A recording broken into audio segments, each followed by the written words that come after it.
എങ്ങനെയാണ് ഒരു ഡോക്യുമെൻറ്റിൽ മൾട്ടിപ്പിൾ ആയിട്ടുള്ള ലൈനുകളെ വളരെ വിദഗ്ധമായിട്ട് ഉപയോഗപ്പെടുത്താനായിട്ട് സാധിക്കുക? ഇതാണ് അടുത്ത ട്രിക്ക്, മൾട്ടിപ്പിൾ ലൈൻസ്. ശ്രദ്ധിച്ചു നോക്കാം. ഞാനിവിടെ ഒരു പുതിയ ഡോക്യുമെൻറ്റ് തുറന്നിരിക്കുകയാണ്. ഇതിൽ നമുക്ക് മൾട്ടിപ്പിൾ ലൈൻസ് ആണ് വേണ്ടത്, ഒന്നിൽ കൂടുതൽ ലൈനുകൾ. തീർച്ചയായിട്ടും ഉപയോഗപ്പെടുത്താവുന്ന വളരെയധികം സാധ്യതകളുള്ള ഒരു സംവിധാനമാണ് വേർഡ് തരുന്ന ടാബിൾ.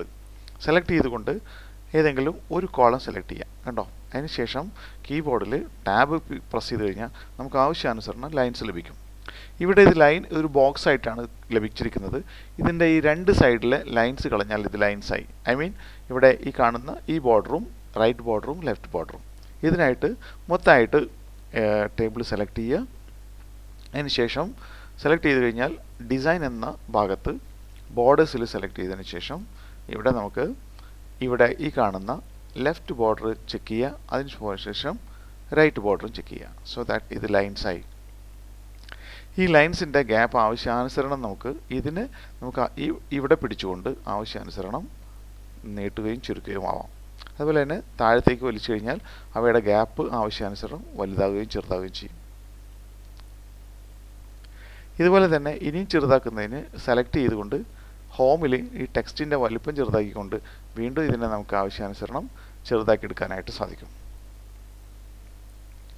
ഡോട്ടഡ് ലൈൻസ് ആണ് ലഭിക്കേണ്ടതെങ്കിൽ തീർച്ചയായിട്ടും സെലക്ട് ചെയ്തതിന് ശേഷം ഇവിടെ സെലക്ട് ചെയ്ത് ബോർഡേഴ്സ് ആൻഡ് ഷെയ്ഡിങ്ങിലേക്ക് പോവാം. ശേഷം ആവശ്യമായിട്ടുള്ള ഡോട്ടഡ് ലൈൻസ് സെലക്ട് ചെയ്യാം. അതിനുശേഷം ഈ പറഞ്ഞ പോലെ ഇവിടെയും സെൻറ്ററിലും അതുപോലെ തന്നെ മുകളിലും ക്ലിക്ക് ചെയ്യുക. അല്ലെങ്കിൽ യഥാവിധം ഈ 3 കീസ് ക്ലിക്ക് ചെയ്യുക. അതിനുശേഷം ഓക്കെ കൊടുക്കുക.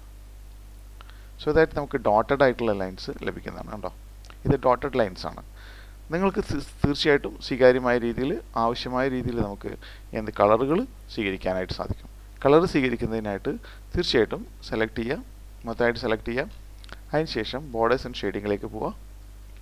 ഇവിടെ നിന്നുകൊണ്ട് കളർ എന്നുള്ള ഭാഗത്തു നിന്ന് ആവശ്യമായിട്ടുള്ള കളർ സ്വീകരിക്കാം. അതിനുശേഷം വീണ്ടും ഓരോ തവണ ഇവിടെ ക്ലിക്ക് കൊടുക്കുക.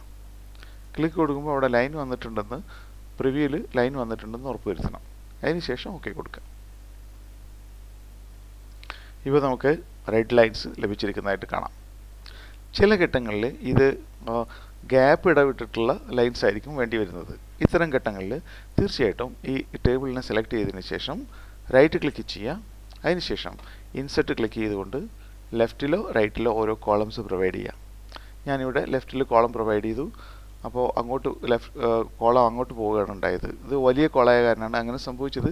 ഞാനിവിടെ ആദ്യം ചെറുതാക്കി അതിനുശേഷം റൈറ്റ് ക്ലിക്ക് ചെയ്തു ഇൻസെർട്ടിൽ ലെഫ്റ്റ് കോളം കൊടുത്തു. അപ്പോൾ ഒരു കോളം കിട്ടി.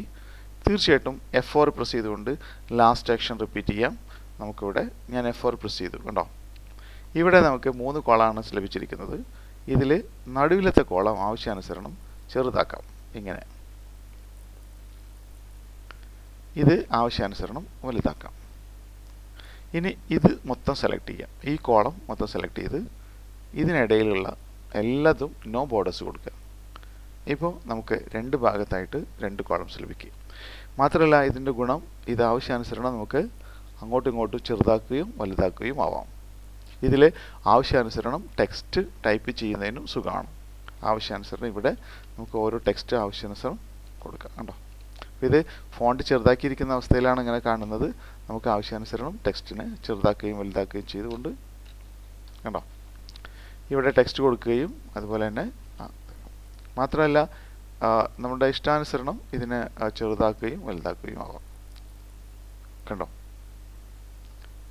ഇതിനെ അലൈൻമെൻറ്റ് ചെയ്തുകൊണ്ട്, അതായത് റൈറ്റ് അലൈൻ ചെയ്തുകൊണ്ട് നമുക്ക് ടേബിൾസും മറ്റുള്ള കാര്യങ്ങളെല്ലാം വളരെ വിദഗ്ധമായിട്ട് ഇതിനെ ഉപയോഗപ്പെടുത്താനായിട്ട് സാധിക്കും. ലൈനിങ്ങും മറ്റു കാര്യങ്ങൾ ചെയ്യുമ്പോൾ ധാരാളമായിട്ട് സമയം ചെലവഴിക്കുന്നത് ഇതിലൂടെ നമുക്ക് ഒഴിവാക്കാനായിട്ട് സാധിക്കും. ഒരുപാട് കാര്യങ്ങൾ നമുക്ക് ടേബിൾ ഉപയോഗിച്ച് ചെയ്യാം. എല്ലാം നമ്മൾ വഴിയെ പഠിക്കുന്നതുമാണ്.